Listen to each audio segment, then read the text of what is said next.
Well, good evening, everyone, and welcome to Center for Spiritual Living Greater Las Vegas's Wednesday evening experience. I'm Reverend Laura, and it's my pleasure to be back here again with you. We're born whole. Each one of us comes into this world a complete and perfect being. We're not missing anything. We don't need to add anything to us. We are simply absolutely the expression of the divine. I think this is really evident when we spend time with little children. And we watch how they react. Everything there's no pretense or trying to hide who they are. If an infant is hungry, it cries. If it needs changing, it cries.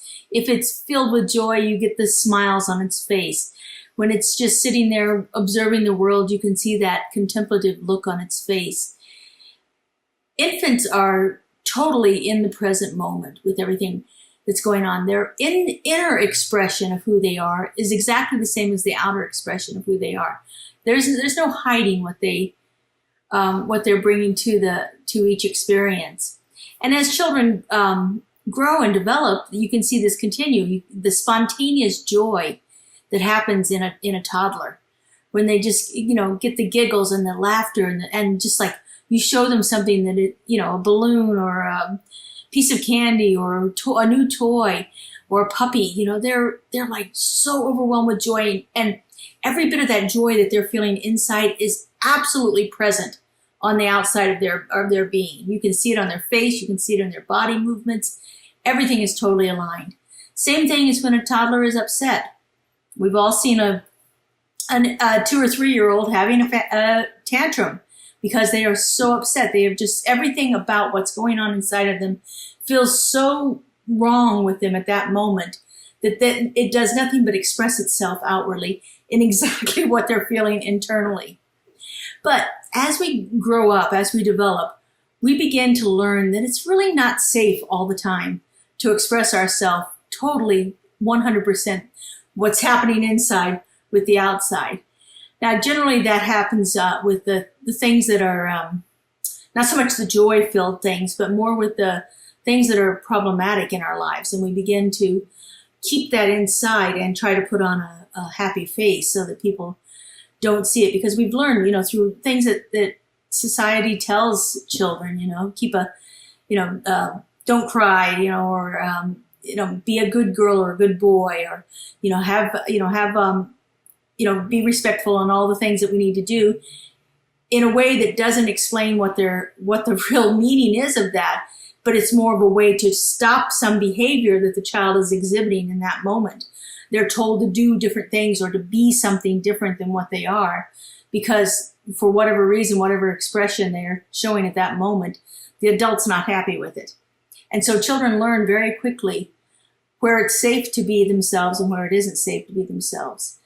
And, as we go through school, it's the same thing. We've got these standardized education where, you get a classroom of 30 or 35 kids and everybody's expected to behave in a certain way, but not everybody's feeling the same way at the same time. But they learn that they have to conform to that and hide who they're feeling, what they're feeling inside, because it isn't safe to express it outwardly. It isn't safe to be different. This happens with kids that are challenged in their learning. They learn very quickly that the school is not a safe place for them. It happens with kids that are maybe wondering about their gender identity, their sexuality, and so forth. That becomes very unsafe for children to be around. I mean, fortunately, the world is changing rapidly, and I'm delighted to see how that is shifting and how that's going to affect the children as they are maturing now in our society, where things are a little more acceptable. Well, depending on their family and the people that are around them, but we learn very quickly where we can be our real self and where we have to hide who we are. And all of this leads to this feeling of a divided life. Who I am inside doesn't match how I'm showing up outside, my outward expression. And that can lead to a lot of pain. That feeling that we are not safe to be who we feel like we are is a very painful experience for people. And can lead to so many of the problems that we see showing up in our world. I think pretty much every kind of addiction comes from that idea of, I'm not safe within myself. I need to find something to make me feel better about who I am, because what I feel inside of me is not safe or not acceptable for me to express who I am. And, so much of the violence that we see in the world is done because of this. It's either done to people who are expressing differently, or it's done by people who have been so shut down in their lives that it finally just burst out as violence. And so much of the aggression that we see in our world today, I believe, stems from this feeling of this paradox of who I feel like I am inside with how I'm forced to show up in the world outside. I've been on a journey of finding my authentic life. And, as I've developed as a speaker over the years, the one thing that people comment more and more to me, they'll come up to me after I've given a talk and just be overwhelmed by the authenticity that I show up with, and by the willingness to be vulnerable. Because to show up as a real person takes a lot of courage. To show up as you feel like you are inside is a monumental, courageous step to actually begin to do that, and to face the rejection of society, face the rejection of your friends, your family, your coworkers, the people around you, people you don't even know. To feel that rejection is painful. And so we do pretty much anything we can to stop that. But I know from my own experience that when we step out of that, when we allow ourselves to actually express authentically, so that our outer expression aligns with who we feel like we are inside, that is true freedom. That is a true sense of coming into my own, coming into a way of being that I like to describe as unapologetic confidence. It's like, this is who I am, and I'm not ashamed of it, and I'm not here to apologize to anybody for anything about myself anymore. I've done that too many years in my life, and I don't want to do it anymore, and I absolutely refuse to. So, now I do everything with a sense of confidence that I did not have before, as far as expressing who I feel like I am inside. And so I think that there's a great deal of freedom that can be gained in all of our lives if we take the time to, well, one, figure out who we really are inside. For me, it was a kind of a process of unfolding. Here at Centers for Spiritual Living, we like to talk about peeling the onion, and you're peeling away each layer till you can actually get to that core. Because all of these things, all these layers of the onion, have been built up over the years to keep us feeling safe, to keep us from risking the ire of society, and risking rejection, and actually risking outright violence against us. And so as we peel that onion away and we get to that core of it, that true center of who we really are, there's a liberation there that is unbelievable. This sense of walking and talking in alignment with who I feel like I am inside. And I think that's one of our greatest spiritual journeys, is to get to that place where we are actually beginning to feel that. Now, there are hundreds of different practices that can do this, but I think starting with some meditation and contemplation about, who am I?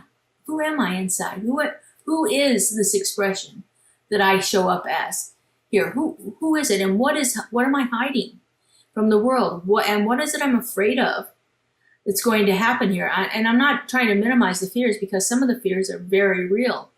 Many people have, even as to the point of losing their lives because they express who they are, making their outward expression line up with who they feel like they are inside. And so as we're working through some of these spiritual practices, try to get a sense of what it is that you're really called to be, who it is you're really called to be, how it is you're really called to be in the world, and see where you're not being that. And then you can take the steps to do that. For me, I do my spiritual practices, and I ask questions with the intention of getting an answer whenever I go into any of my spiritual practices.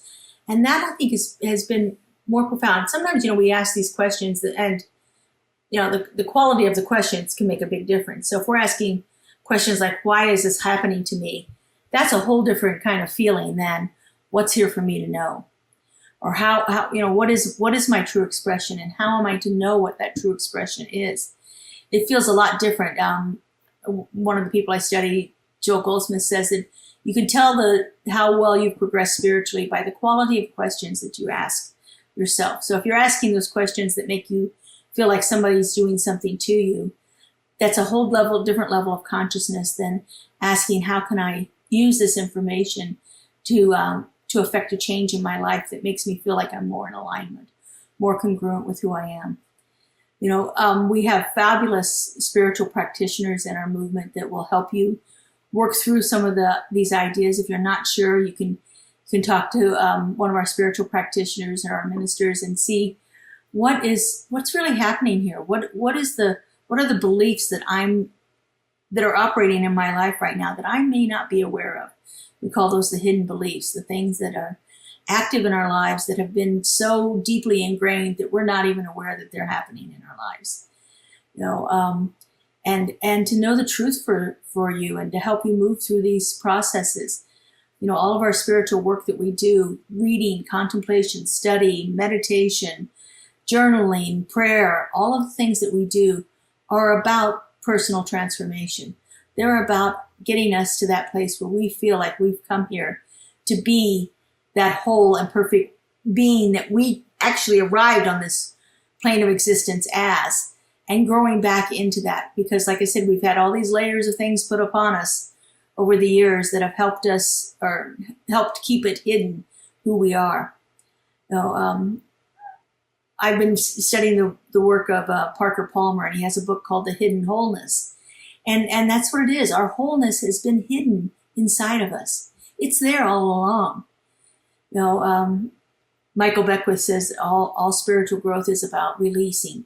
So it's not about adding anything to ourselves. It's about letting go of the things that we put upon ourselves to hide who we are, to hide our wholeness, to hide our authentic self. And I think this is a monumental journey for each one of us to undertake at our own pace, in our own way, through our own process, to be that authentic place where spirit shows up. God loves wondrous diversity. And so each one of us is here to be a unique and perfect expression of the divine, just the way that we show up. And as I said, this is world work that will help us get to a place where our society actually begins to shift in consciousness because more people are expressing themselves authentically. So if you're interested in working with a practitioner, please go to our website, CSLGLV.org. Look on there. We have a list of all of our practitioners. Their phone numbers are listed there, contact information. So reach out to one of our practitioners and they will be happy to set up an appointment with you to have a spiritual session with you to see if they can help uncover what's happening in your life for you. And always we have available prayer. Prayer is free. You never have to pay anything for that. And so our website again, CSLGLV.org, has a prayer request page. Go on there, request prayer, and all of our Ministry of Prayer, our spiritual practitioners and ministers will be happy to hold you in consciousness. Prayer works, folks. It works to change conditions. And so if you're working on something in your life right now, reach out. Reach out. I love the phrase, we take one step towards God and God takes 1,000 steps towards us. We've got to ask. We've got to reach out and connect with someone that will help us know the truth. So check us out on our YouTube page. We have wonderful meditations and there's talks that just the message has been taken out of the Sunday talk, so you can listen to that in an abbreviated form on Mondays. We have Tuesdays and Saturdays, we have meditations. Fridays, we have our spiritual soundscape, which is some of our phenomenal music that's out there. On Thursday mornings, I do an abbreviated spiritual practice called Keeping It Real. So that broadcasts at 9 a.m. on Thursday mornings. But of course, you can watch it at any time on our YouTube channel. We have a rich and diverse amount of material there for you, for your spiritual transformation, for your journey through this thing we call life. Have a great week, everyone, and we'll see you again next week. Bye-bye.